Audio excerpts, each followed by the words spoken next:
dia, boa tarde, boa noite, meus queridos ouvintes nerds. Está começando mais um Sobretudo Nerd. Meu nome é Vinícius Prado e aqui comigo está... Guilherme Vendramini, bom dia, boa tarde, boa noite, ouvintes do SBN. E hoje vai ser um episódio muito especial. Especial demais, queria agradecer ao nosso convidado. Ele que é o vocalista, ele toca flauta, toca o banjo, é compositor, fundador do Tuata de Danann, Bruno Maia. Seja bem-vindo. E aí, Bruno? Opa. Bom, beleza, galera. Obrigado pelo convite aí. Boa noite, boa tarde, bom dia, todo mundo. A gente fala esse bom dia, boa tarde, boa noite porque o episódio não é ao vivo. Então, como é podcast, o pessoal pode ouvir durante a semana, durante o dia. Novamente, muito obrigado por você aceitar participar. A gente sabe que a vida não tá fácil. A gente já tentou gravar outras vezes. A vida para você deve estar bem corrida aí, ainda mais como músico, pai, como família. Então, obrigado por disponibilizar um pouco do seu tempo pra gente. Que isso, eu que agradeço aí a abertura aí para poder falar dos trem. Valeu. Bruno, se apresenta aí pra galera que ainda não te conhece. Cara, meu nome é Bruno Maia, eu sou de Minas Gerais. Sou músico. Tenho essa banda que eu fundei em 1994, 95. Chama Tuatha de Danann, ou Tuatha de Danann. O nome vem da mitologia irlandesa, né? O nome é em gaélico, então é difícil falar. E nenhuma dessas formas que eu falei a forma certa, o jeito certo, é algo próximo de Tuatha de Danann. A gente toca heavy metal com a influência da música tradicional irlandesa, né? Música que o povo chama de música celta, com música medieval, blá blá blá, com um tanto de instrumentos atípicos, né? A produção metal regular. Então tem flauta, violino, banjo, gaite-fole. E estamos nessa há um tempão, com um tanto de disco, e estamos aí, lutando ainda. Bruno, devo dizer que a sua presença aqui até pra gente é especial, que eu vim conhecer o Tuatha. Eu vou chamar de Tuatha, tá? A vida inteira eu chamei. A gente conhece o Tuatha desde o quê? 2004, Gui, mais ou menos? 2003, 2004, Um amigo nosso já falecido, já que apresentou pra gente, ele era... longa história. Ele era apaixonado, de verdade mesmo. Ele desenhava a capa dos CDs, assim, na folha. Ele desenhava a capa dos CDs. E ele apresentou pra gente. O primeiro contato, mais assim, foi com o Trova de Danann, que a gente mais ouviu. Eu até tinha uma camiseta. Então, até falar de Tuatha é meio que relembrar do nosso passado, esse amigo nosso também. Então é bem legal. É uma honra ter você aqui. Então, igual a gente falou, a gente vai começar a falar do futuro do Tuatha. Quais são os planos? Tem CD novo vindo? Fala um pouco pra gente.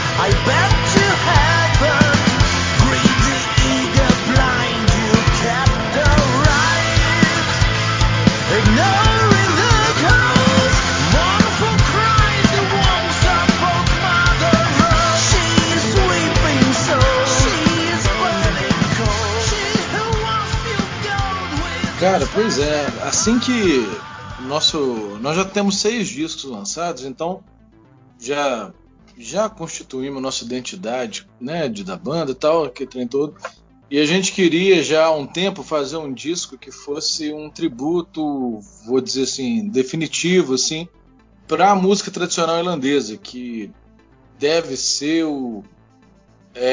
talvez o tipo de música que mais nos inspira, né? Que tem uma presença muito forte na nossa música, além do heavy metal.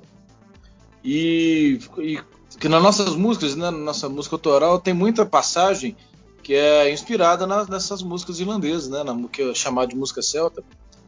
Só que a gente quis fazer um trem diferente, um disco que fosse realmente de versões nossas de canções e músicas da tradição irlandesa. São músicas cantadas, algumas e outras instrumentais, vários temas, né?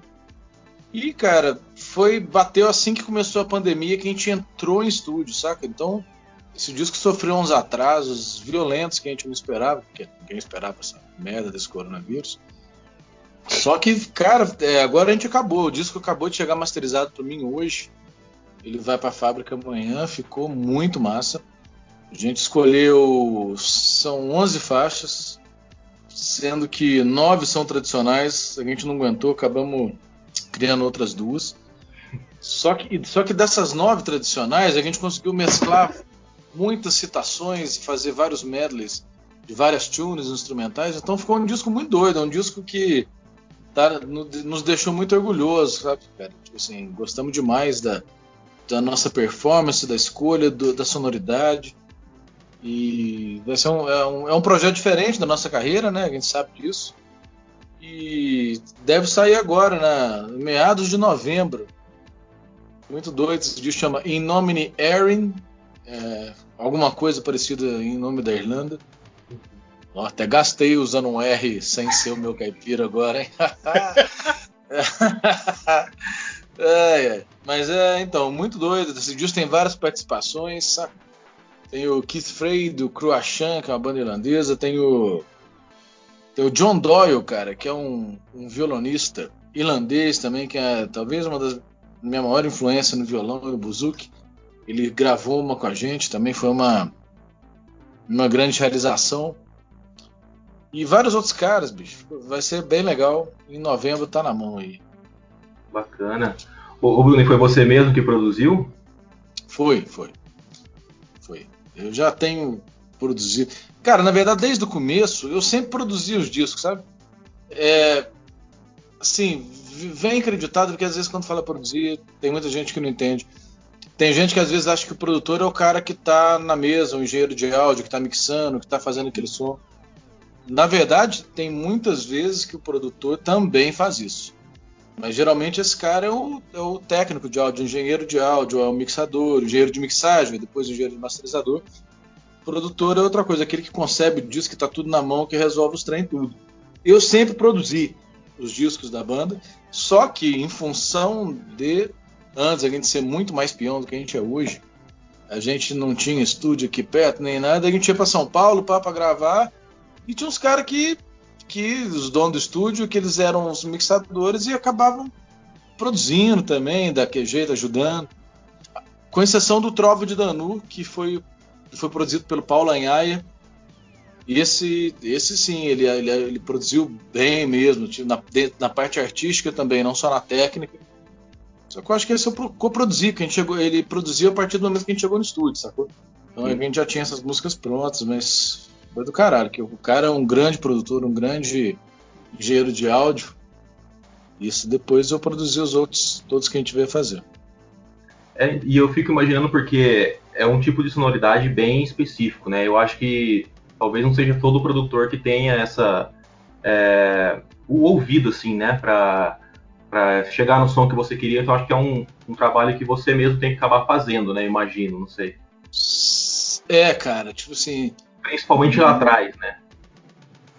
Assim, eu não sei se é difícil ou não, mas são muitos elementos, cara, é muita coisa acontecendo, sabe? São muitos instrumentos com as músicas nossas, quem conhece, elas não são tão simples assim, elas têm muitas passagens, às vezes, não que elas sejam complexas, né, ritmicamente ou harmonicamente, mas geralmente elas têm muitas passagens, aqui trem todo, com muito instrumento, com muita voz. Então é uma produção puxada. Você colocar tudo isso numa música, fazendo isso tudo soar, tudo aparecer, não é muito fácil, não. Imagina, é muita camada, né? Bastante camada, assim, pra sintetizar na música, né?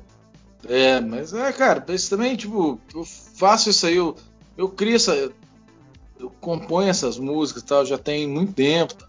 Então eu já tô acostumado, eu tenho que saber como é que o trem tem que ficar depois, não deu, né, cara? Ô Bruno, eu tava vendo no Heavy Talk que vocês têm um estúdio aí, né, de vocês mesmo. Isso facilita bastante na produção, nas ideias, nas passagens, nas composições. Vocês costumam compor tudo junto, individual? Como que tá sendo nesse momento? Cara, na verdade, assim, tem um estúdio aqui, o estúdio é meu, na verdade. Na banda todo mundo pode compor, é um negócio aberto, assim, né? Tem participações, né? Mas eu sempre fui o principal compositor. Não porque eu falo assim, só eu faço, mas por eu ter formado a banda, eu já sou mais sou muito inquieto com os trem, então eu acabei desenvolvendo esse lado de compondo, criando os trem. Só que todo mundo pode contribuir, sabe? Tem músicas que são parcerias, minha com alguém, todos já participaram, eu acho que quase todos que já passaram pela banda acabaram participando do processo de composição. Todos não, mas o antigo guitarrista, o antigo tecladista, o baixista que está desde o começo, tá já, o Edgar, novo tecladista, contribui bastante com os arranjos. Ele nunca contribuiu ainda com composição, mas assim, os teclados deles são tão característicos, eles são tão peculiares e conferem uma identidade tão própria para o Tuafa que é quase como se fosse uma composição também, sabe? Mas, respondendo, a gente compõe, geralmente as composições são individuais, eu faço grande parte da coisa, mostro para todo mundo. Quando eu mostro é porque eu já acho que tá bom. Aí a galera nós vamos ensaiando, tal, aí alguém sugere um arranjo assim, sugere aquilo, tal, e assim vai. Ou pode acontecer de eu ter só uma parte, mostrar a galera, garrei aqui, alguém tem uma solução, tem alguma ideia, ou então ao contrário, muitas vezes já aconteceu, na verdade, alguém chegar com um tema instrumental e a galera não ter tanto costume de criar sons com voz, então eu tenho que criar as partes cantadas anexando ao que eles criaram de instrumental. Assim, vai indo. Então. Ô Bruno, esse novo álbum, apesar das músicas serem uma homenagem, ser uma passagem irlandesa, as letras são todas suas. Não, tem letra tradicional. Tem umas coisas muito doidas assim, a música irlandesa, assim como a literatura irlandesa vernacular, ela é muito antiga, sabe, cara? A literatura vernacular é talvez a mais antiga da Europa, eu acho que é a mais antiga. E em termos de música tradicional irlandesa, a Irlanda tem um dos maiores catálogos, assim, um acervo gigante de música. E por muitos anos, nossa, estou falando mais como da cor. Por muitos anos a Irlanda foi uma colônia da Inglaterra e eles tiveram seus direitos retomados, suas terras confiscadas, que é trem todo, sabe? Religião perseguida, língua marginalizada, que é trem todo que o colonialismo faz, onde quer que ele vá. E por conta disso, né, e da opressão, a tirania dentro do Império Britânico na época, uma das formas deles poderem divulgar e fazer circular mais as ideias de um possível levante contra esse colonialismo, né, o Império Britânico lá, era através de música. Então, muitas vezes, não só assim, mas muitas vezes alguma melodia se tornava famosa, uma de fácil assimilação, ou seja lá por qual motivo for, eles usavam essa mesma melodia com várias letras diferentes, em áreas diferentes. Isso acabou virando meio que um costume. Então é muito comum você ouvir até hoje uma mesma melodia na música irlandesa com várias letras diferentes, com outros nomes. Às vezes você pega uma melodia assim, uma música, você escuta e fala, legal. Depois você escuta de um outro disco, você vê numa compilação assim de baladas e tal, é um outro nome para aquelas melodias, saca? Tô falando isso porque tem músicas que a gente gravou, canções, né? Canções são quando tem vocal, letra, essas coisas cantadas. Que a gente pegou uma melodia comum e mudamos a letra, que depois, se você for procurar, for pesquisar, você vai achar só de lançamento contemporâneo, vou dizer assim, de 50 anos para cá, você vai achar uns 4, 5 títulos assim, com essa mesma música, assim, isso não é uma busca rápida, sacou? E, então isso aí deu mais liberdade pra gente, assim, deu mais vontade às vezes de pegar uma música tradicional, mudar o nome dela, de uma melodia de domínio público e botar uma letra nossa, nova. E só que a gente também fizemos três a gente manteve a letra da mesma canção e fizemos 2 músicas autorais completamente. Claro que do nosso mesmo estilo, que é baseado na música irlandesa também, mas aí já pesado e tal, com nada tradicional, só influência.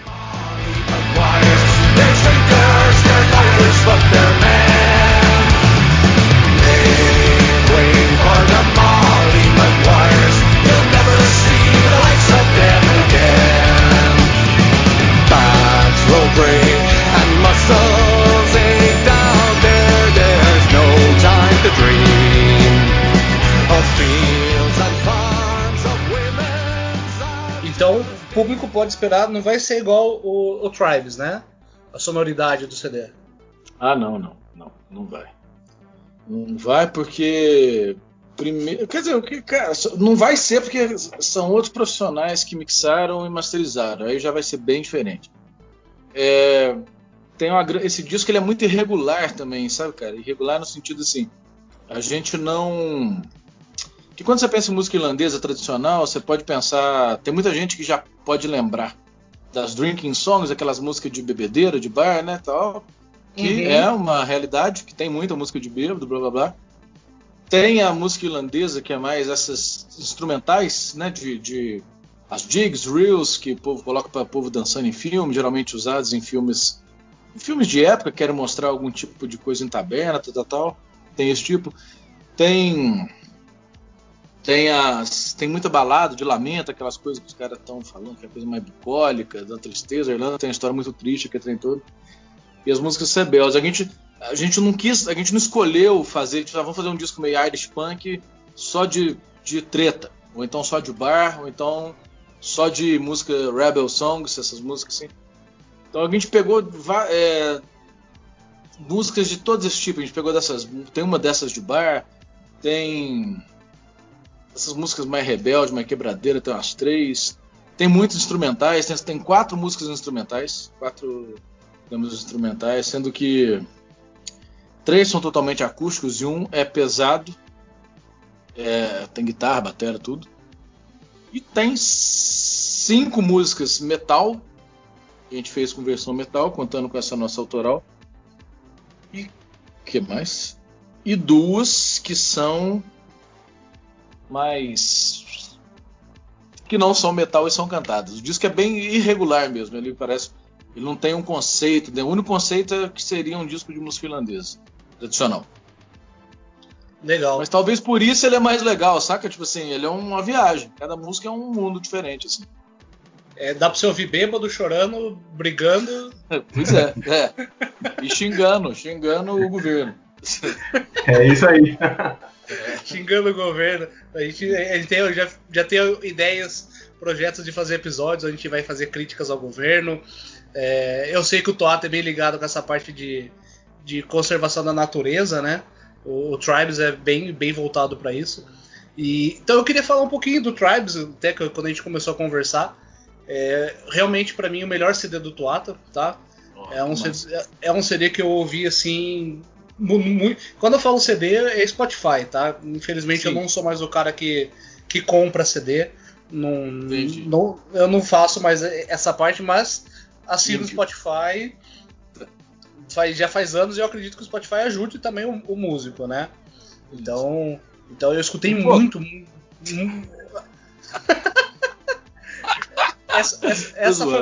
Essa foi uma pergunta que a gente fez pro Felipe Androli na entrevista dele, que ele fala que tem os prós e o contra de tudo, né? O CD você tinha o risco de ficar encalhado. E quando você fala do Spotify, você ganha menos, mas pode atingir mais o público, né? Então eu sou o cara do Spotify hoje em dia.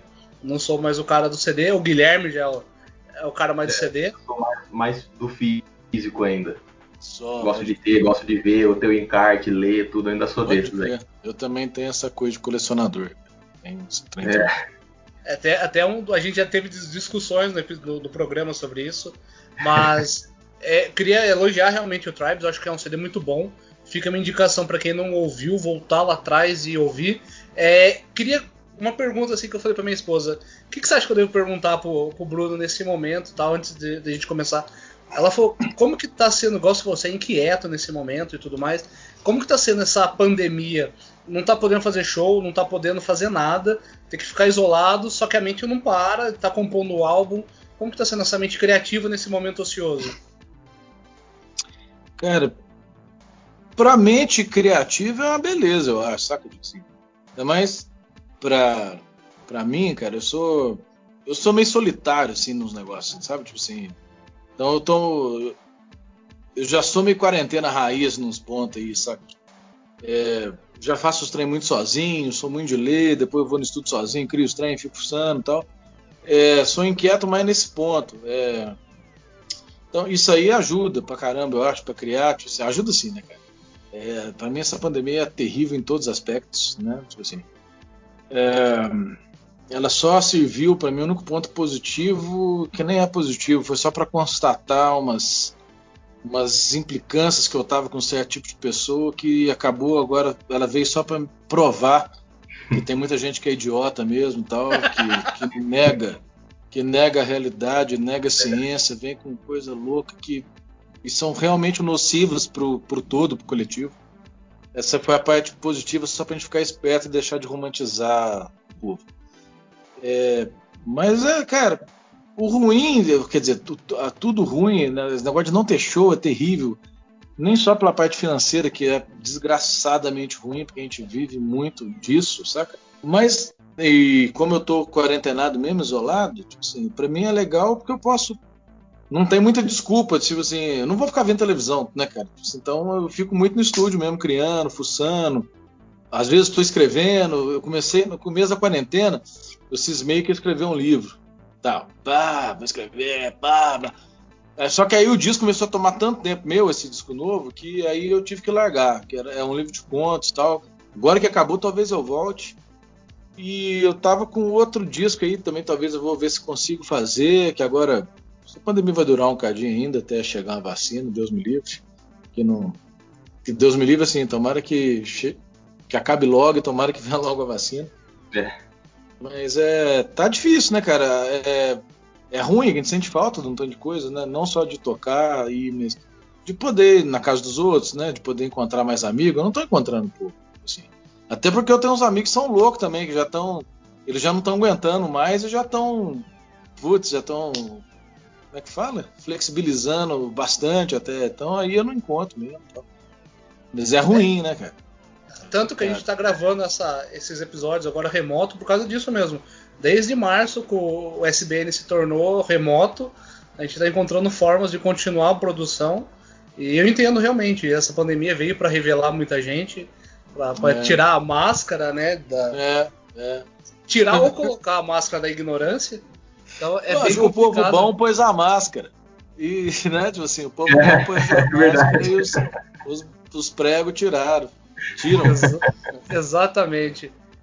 Gui, tem alguma pergunta para fazer agora? Cara, eu ia falar exatamente sobre isso mesmo, né? Sobre essa questão de não poder fazer show. Acho que isso para uma banda né? A gente acabou de falar sobre disco, tudo é uma coisa que já não se vende muito mais, então o que sustenta as bandas, tudo realmente é questão de show, mas o Bruno já deixou aí bem claro aí como é que tá sendo, né? Difícil, claro, com certeza, não só para a banda, mas para toda a equipe, né? E imagino que tem vários amigos aí, várias pessoas que estão junto nessa aí com a banda. Mas eu tava pensando também, e como é que surgiu, cara, essa ligação sua, principalmente com Orlando, com música irlandesa e tudo mais? Essa coisa veio, a ligação com a Irlanda, com essa coisa celta, veio antes mais na parte cultural, mitológica e de história do que musical, saca? Eu tinha, vocês são mais novos que eu, nos anos 80 lá, eu sou de dezembro de 80. Então, lá para 87, 88, eu não vou saber exatamente, tinha um desenho que passava no SBT diariamente, que era do Rei Arthur, saca? E hoje em dia eu sei que aquilo era um mangá. Antigamente eu não sabia, mas era um desenho que é aquelas carinhas de Cavaleiro Zodíaco da galera. E era do Rei Arthur, e os Cavaleiros da Távola Redonda. E aquilo me encantou demais, eu fiquei fascinado com aquilo, igual era com Thundercats, He-Man, os negócios que tinham na mesma época, sabe? As coisas contemporâneas a esse Rei Arthur era Thundercats, He-Man, e gostava muito mesmo. Aí a minha mãe me deu um livro, cara, um livrinho, que era até uma adaptação infanto-juvenil da Morte de Arthur, do Thomas Mallory. Eu gostei pra caramba, e no prefácio do livro vinha um negócio contando, né, da onde vinha essa coisa do Rei Arthur e tal, e falava que vinha dos mitos celtas, blá blá blá, e eu achei aquele nome já tão envolvente, tá ligado? Assim, e eu comecei a ir atrás dos celtas desde aquela época, assim, então, ia em biblioteca pública, ia na biblioteca da escola, biblioteca tinha um clube lá em BH que tinha biblioteca grande, aí tinha que tanto de coisa, aí tirando xerox de tudo, aí ia pra cidade dos meus avós, ia na biblioteca de lá, ia na biblioteca da escola. Comecei a procurar tudo de celtas, de druidas e tal, desde bem novo, saca? E comecei a ficar fascinado com aquilo. Eu tinha dois assassinos, era Beatles e o povo celta. E depois a gente montou a banda, quando eu vim para Varginha. Com 13 anos eu montei a banda, só que eu já tocava, já compunha, tal, mas só metal e rock, saca? Aí quando eu já tava com 15, aí já foi crescendo, mudando os gostos, decidiu mudar. Entrou um cara na banda que era mais velho, falou, velho, fica tocando esses death metal, não, falando de morte, capeta, não, tá, vamos ser mais legais, vocês não tem nenhum outro interesse, não. Eu falei, cara, eu gosto de celta, de coisa medieval, mas ninguém aqui em Varginha. Eu mudei pra cá, então era um trem muito diferente, saca, cara? Eu vim de Belo Horizonte, só que esse cara, ele também gostava dos celtas, ele sabia quem eram os druidas. Isso naquela época, velho, sem internet, sem porra nenhuma. Era um negócio, aqui em Varginha, nossa. Eu falei, puta merda, então vamos fazer uma banda, vamos falar de coisa celta. E partiu dessa coisa, saca? De mais dos motes líricos e de ideias. E depois a música veio até depois, já tocava. E eu tocava flauta, cara, porque eu já tocava violão desde bem novo também. Só que aí eu queria aprender violão erudito, entrei num conservatório aqui. Só que não tinha vaga pro violão erudito. Aí o cara falou assim, ó, pega qualquer instrumento que tiver aqui, que vai ter uma desistência no violão, primeiro mês, aí você pula pro violão. Aí eu peguei a flauta, fiz 2 aulas, daí depois consegui entrar no violão. E por ter a flauta ficou mais fácil, falou assim, vamos falar de coisa medieval, eu comecei a tocar. Aí foi assim, cara.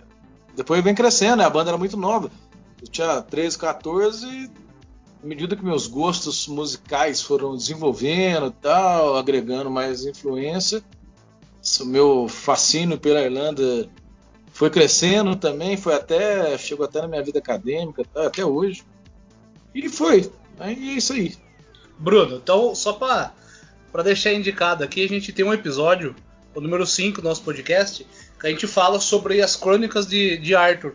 Não sei se você conhece o Bernard Cornwell, ele é um escritor britânico. Ele fez uma trilogia sobre Arthur também muito boa. E esse eu sou apaixonado também pela mitologia de Arthur. Desde o filme que lançou em 2004 do Rei Arthur com o Clive Owen, eu sou apaixonado. Daí eu comecei a ler, mais ou menos igual você. Daí eu fui começar a pesquisar sobre Arthur. E o Dark Avenger tem CD falando sobre Avalon, lembro muito bem desse CD, eu gosto bastante.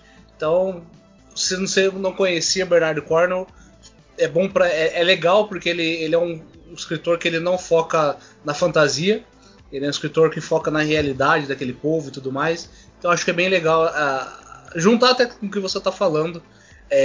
Então eu queria voltar um pouquinho no passado, falar de alguns projetos seus além do Tuata, falar do Braia, que eu adoro o CD do Braia, adoro bastante mesmo. Que é legal que você fugiu do metal, né? Você resolveu... É legal mostrar as outras vertentes também, né? Porque a gente fala bastante disso aqui, que todo mundo é plural, a gente não é singular. Então, a gente não é só metal, a gente não é só nerd. Então a gente também gosta de outras coisas. Então o Braia, queria que você falasse um pouquinho do Braia. Tem planos pro novo? Como que foi compor? No Braia foi... Eu comecei a pensar nos treinos diferentes do Tuafa, foi lá pra... Assim, depois que o Trova saiu, a gente fez a turnê fora e tal, e uns treinos começaram a dar errado no Tuafa, com agenciamento, gravador, esses treinos, empresário. Gravador não, com agenciamento empresário. E eu tava compondo outras coisas, assim, que tinha de comum ao Tuafa essa influência celta, que era um fator interseccional entre as coisas.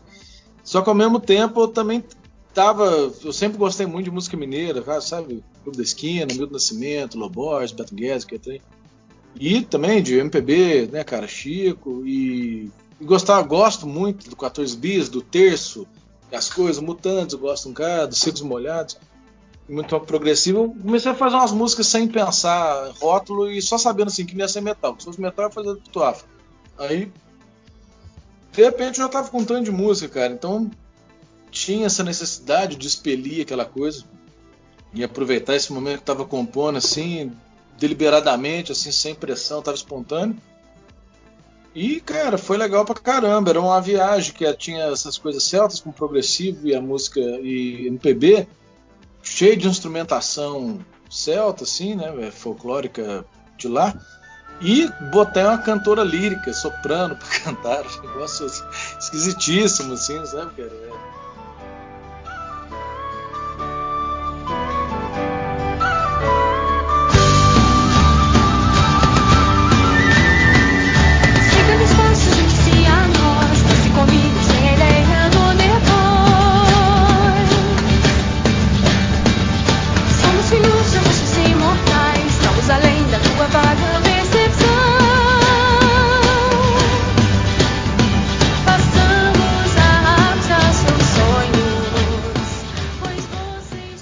Mas ficou legal, um disco bem massa. Foi lançado na França, vendeu bem lá e tal. Fizemos alguns shows legais, um DVD. E depois parou, porque era muita gente naquela época, era tudo bem mais difícil para continuar. E também tinha outras coisas acontecendo. E agora, tipo assim, eu falei mais antes, falei que tava com outro CD para fazer. Ele vai ser, acho que o segundo do Braia, só que ele vai ser instrumental, saca?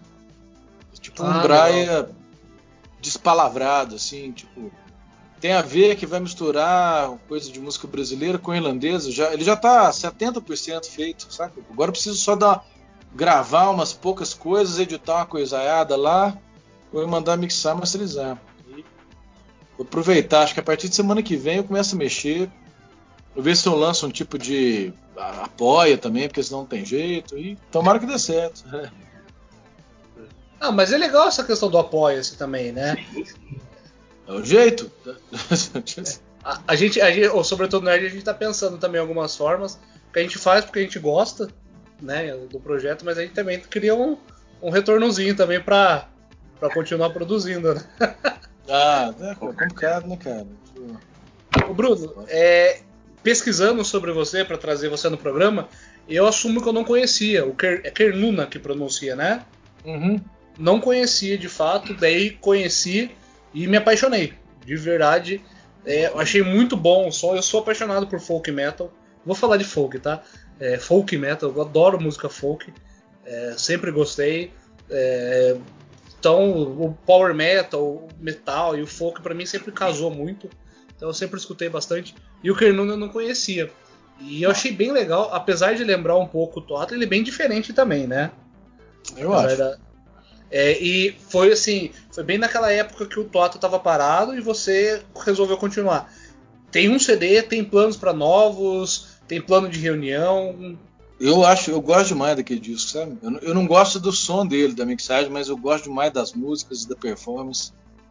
O Kernuna, então, quando a gente parou o Tuafa, foi a banda estava muito desgastada, tal, aquele trem todo.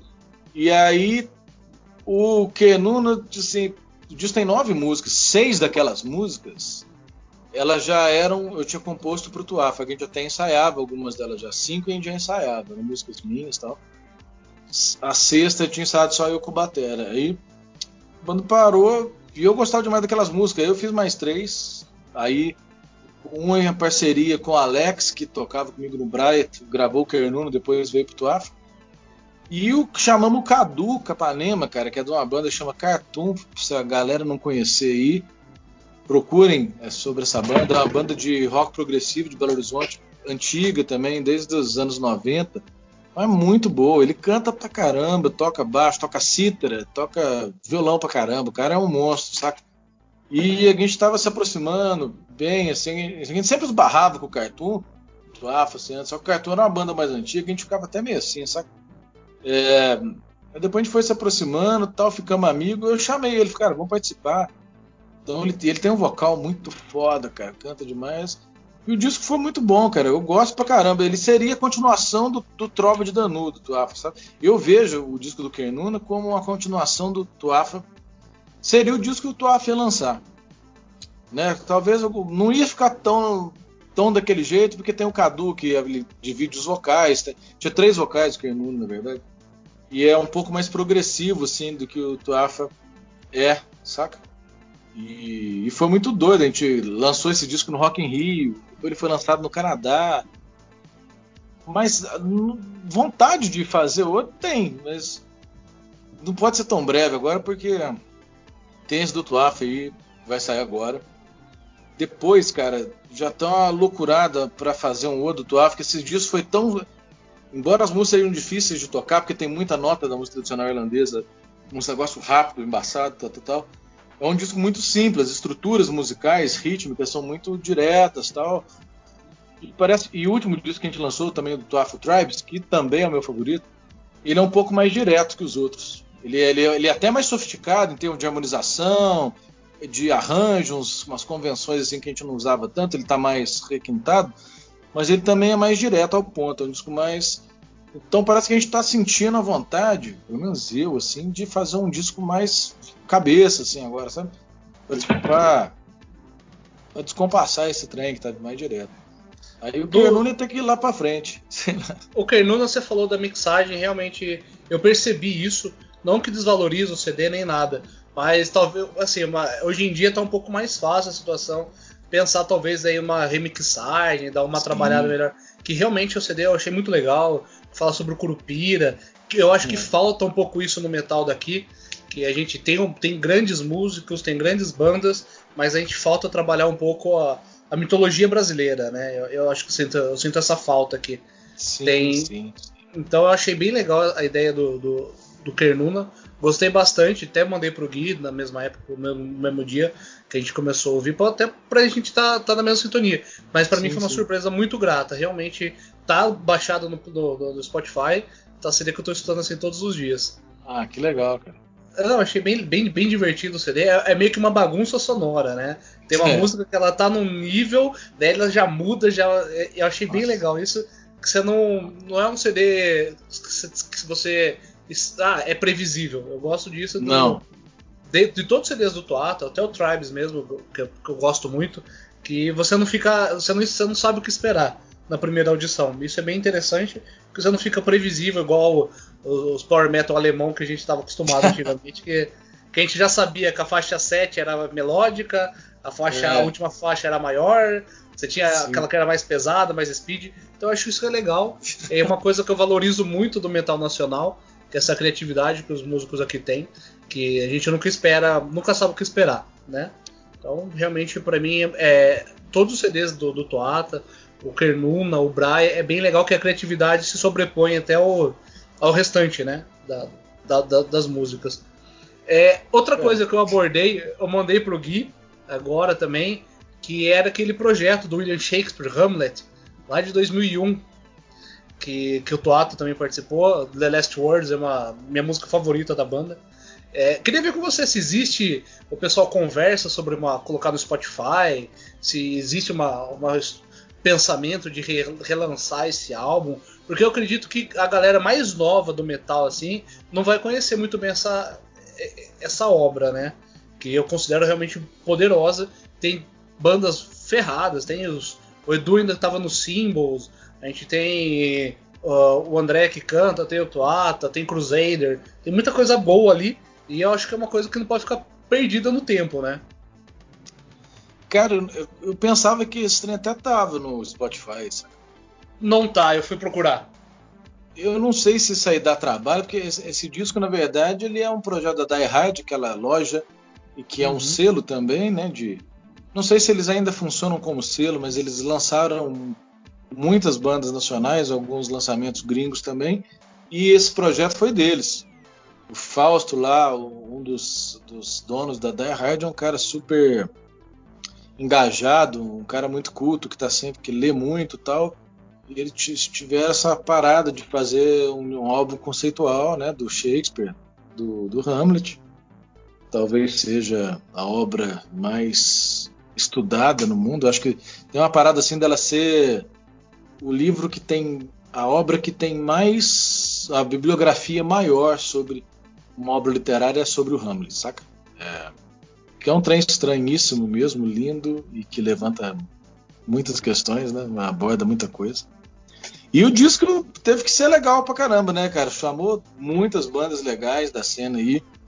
Eu acho que a música que eu mais gosto daquele disco é a primeira, do Delft. A banda que não existe mais, aquela Do música... Mário Pastore, né? Mas era antes do Mário Pastore, antes dele entrar. Aquela lá, quem cantava era o Magu, o Ronaldo Simula. Ele foi até técnico nosso de som uma época, e ele canta na The Last Words no refrão também. O Mário Pastore também canta na The Last Words nosso. Esses dois caras. Isso que eu ia falar. O Mário Pastore também tá convidado, ele vai participar, ele topou participar no programa. Ah, que massa. Essa música, na verdade, foi uma loucura, cara, porque não era pra ser ela, eles chamaram a gente pra fechar o disco com aquela responsa. A banda tava numa fase legal, aparecendo, falou, não, quero que vocês fechem, vocês vão fazer a morte do Hamlet. Eu falei, puta, que massa. A música não vinha, e a gente tinha uma letra pronta, cara, a gente não fazia assim, eu não conseguia musicar a letra pronta, eu sempre fazia a música primeiro pra depois vir a letra. Nada prestava. Aí eu lembrei, cara, de um negócio que o Giovanni, baixista nosso, sempre tocava um tema lá, que é o tema da flauta da música. Falei, Giovanni, vamos ver que a trem lá. Aí montamos a música, compus junto com ele, peguei o que ele já tinha, coloquei refrão, botei uma parte no meio instrumental, final, mas em cima de um tema dele. E falando pros caras, velho, tem que fazer outra letra, senão nós não temos trem. E aí fizeram a letra, cara, e fomos gravar sem batera, velho, a gente era muito louco, isso aí. Fomos gravar, a gente não tinha baterista, aí um cara lá gravou.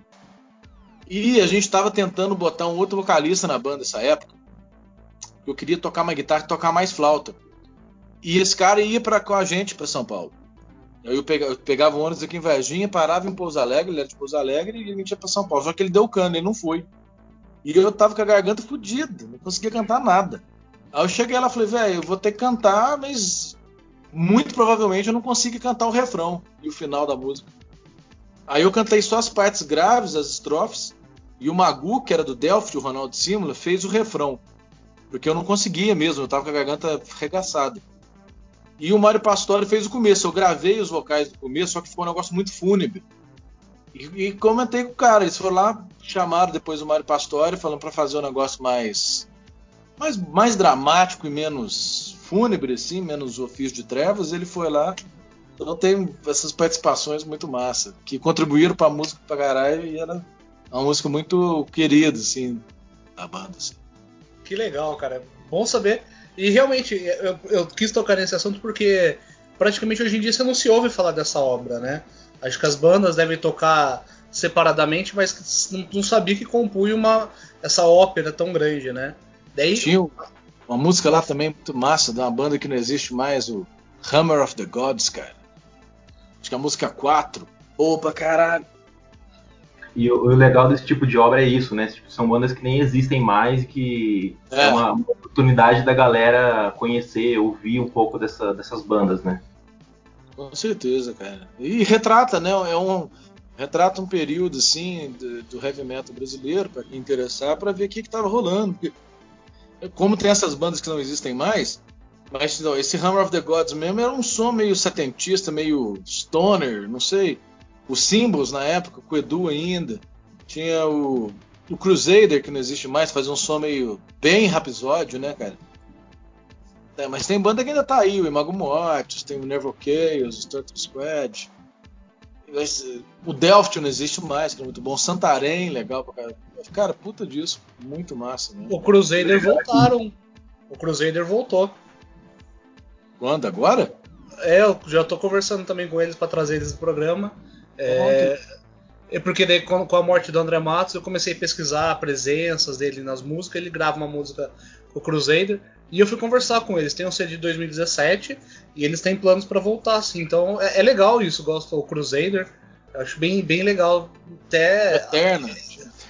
O Eterna, que o pessoal chamava de white metal na época, né? Primeiro, uma das poucas bandas de metal cristão do Brasil, né? Eu acho bem legal. E também uma pessoa que você conhece, também já tá pra vir no programa, que é o Heleno Vale do Soulspell. Opa, amigão, gênio. E você também participou do Soulspell, né?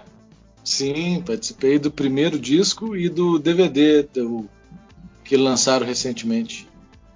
É muito bom também. E, Bruno, acho que é mais alguma coisa, Gui? Não, acho que é isso, cara. Foi um bate-papo super bacana. O Bruno contou várias histórias pra gente aí. E super legal, cara. É super, super bacana ter você aqui com a gente. Valeu mesmo. Obrigado, valeu o convite aí. Queria agradecer a presença sua aqui no Sobretudo Nerd. Igual eu disse pra você quando a gente conversou, a ideia do nosso programa é fortalecer o metal. A gente sabe que é uma cena que é muito forte, com os fãs muito fortes, mas que não é bem direcionada, o grande público às vezes nem conhece. Então a gente quer levar para as pessoas que não conhecem o metal, mas também para o pessoal que já conhece, também ouvir o pessoal falando. Então realmente é uma honra ter você aqui, muito obrigado pela presença. E quando sair o novo CD, se você quiser vir falar aqui, quiser anunciar ele, fica à vontade, a gente está aqui, portas abertas para você, viu? Uai, tá louco. Eu que agradeço, obrigado mesmo, galera. Obrigado, Guilherme, obrigado, Vinícius. Valeu, pra gente, pra mim, foi super legal, e pra nós da banda é sempre muito preciso, né, cara, e útil, necessário, a gente tá sempre conversando, onde a gente puder falar sobre a banda, né, do que a gente tá fazendo, pra gente é ótimo. Então, pra mim foi um prazer e valeu mesmo, só tenho a agradecer. Sucesso no lançamento novo, com certeza que o povo vai gostar muito, com certeza.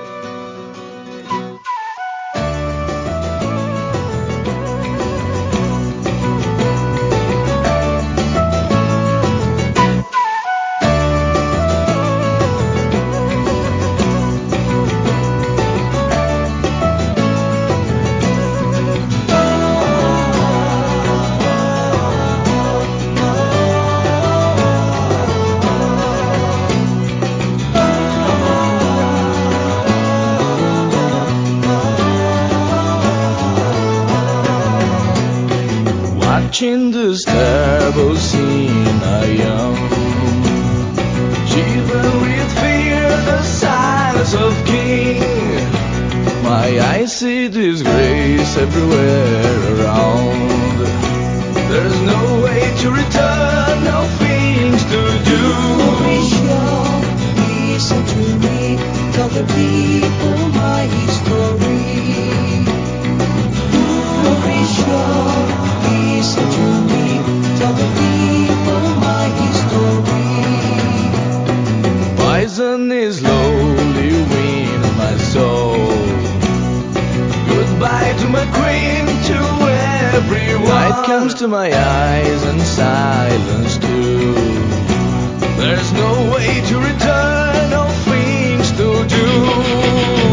Dear friend, as I say, let thou hast loving me.